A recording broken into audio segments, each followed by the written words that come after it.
Hello, I'm Michael and I welcome you to a new game of Civilization 5 and the Vox Populi mod. So today we want to start a new series and you are going to decide as which Civ I'm going to play. I've put this one up here just to give you the basic settings. We're going to use Milei's map even though it misses the rice and the maize, but I do like the map. Missing out on the other two things is not so bad. And we put it on DT and I've prepared 3 starting locations. And the first one is Theodora. And what I've also done is I put on a third and fourth unique component, which I haven't used for my last few Let's Plays. So let's have a look at this. Theodora, unique ability, can always find a religion, receives 1 additional belief, and we can sort of select any belief, even if it's been taken by another Civ already. Minus 15% faith purchase costs, and may purchase unlock rate people starting in classical era. So that is unchanged for those that sort of know the game.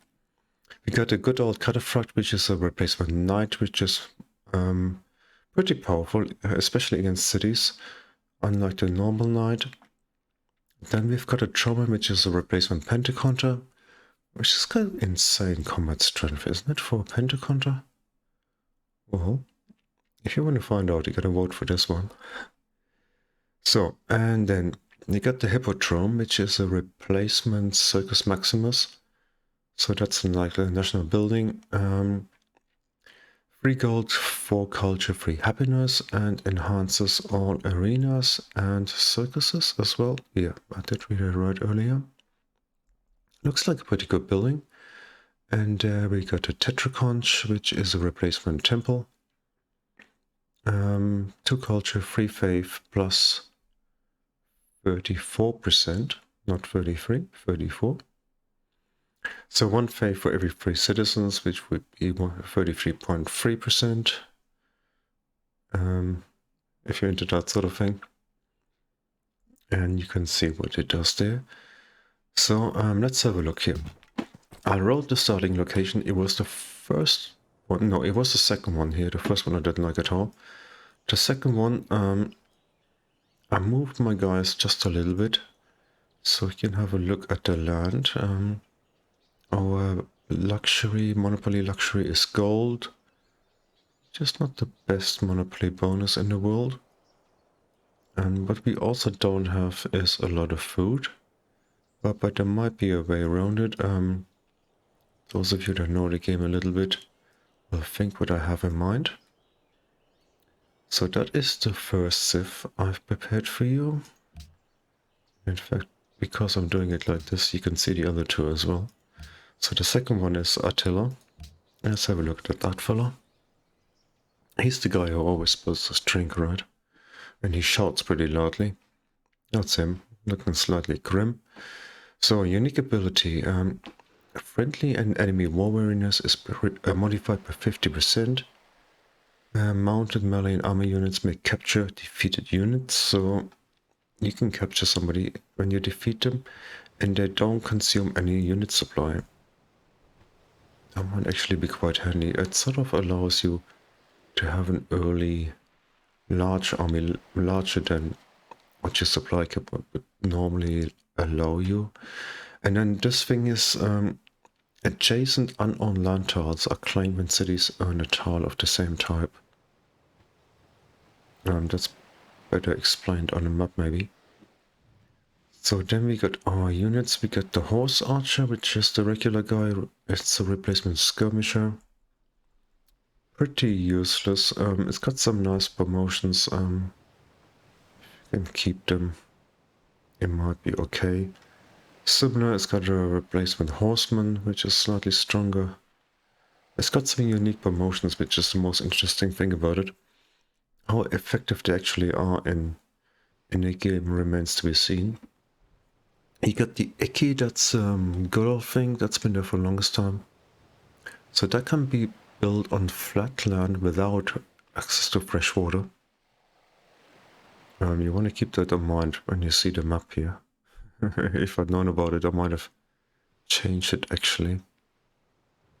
And they get sort of adjacency bonuses. Get a lot of production if you can sort of find the right terrain. And that one here is a replacement ironworks and comes in reasonably late. So additionally to the 10 hammers, you get science and culture.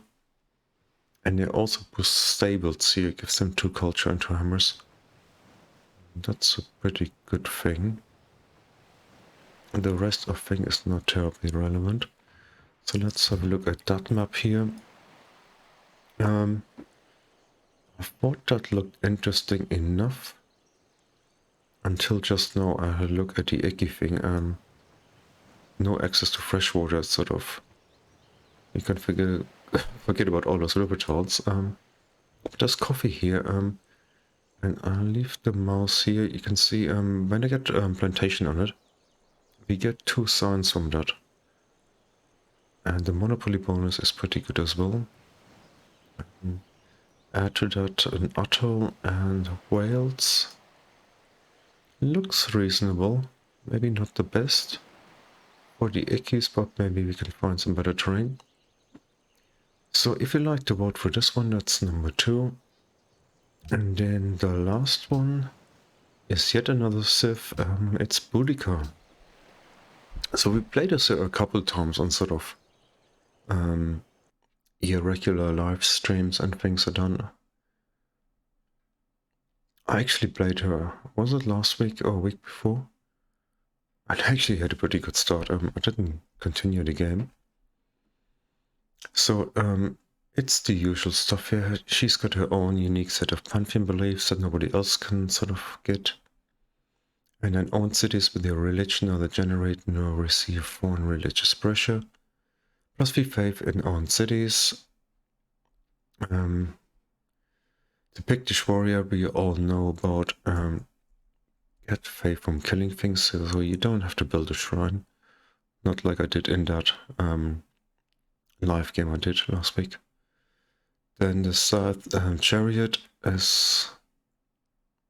yeah, the skirmishes. Usually I like to get them as medics. They're not terribly strong. This one does damage when you move your chariot next to a unit. It receives 10 damage or something, which is probably as much as a shot by this weak unit. Still, you can sort of use that. It's got some unique promotions. If you can make them work, good for you. Then there's a Kaylee Hall. I don't know, I'm not sure how it's pronounced. So that's a replacement circus. It gives you culture and faith, and then more things depending on the pantheon you choose earlier. It's still listed up there. So you get from 2 happiness to 5 golden age points down the list. You can have a look at that. And then there's a unique improvement. It's a great person improvement. And I think any sort of scientist, engineer, merchant can build it.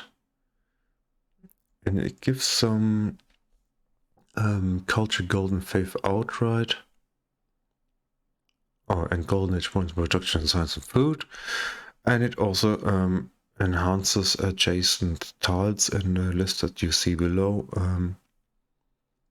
So most sort of the best things, I should say, maybe are like quarries where you see production and science, or that looks like a pretty good one. Production is always good. Production and money. Well, you can have a look at that.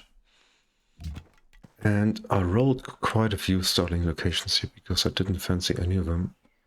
So in the end, after about 7 or 8 rerolls, I ended up with this one here. Again, I moved my units just a little bit. It's reasonably unspectacular. The furs are right for the monopoly bonus. The happiness is cool. And I got like free food. I should actually hover over the settlers so you can see the yields. The chocker will be good tile immediately. Got the lapis over there.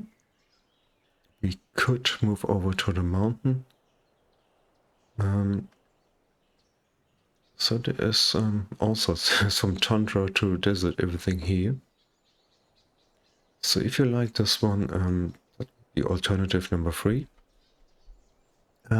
So you can let me know in comments, and you can also say why you choose that particular starting location or the Civ. You could also suggest like settling spots. So I'm always interested to hear what people think. So I'm looking forward to what you have to say, and I wish you all the best until the start of the game. Bye bye.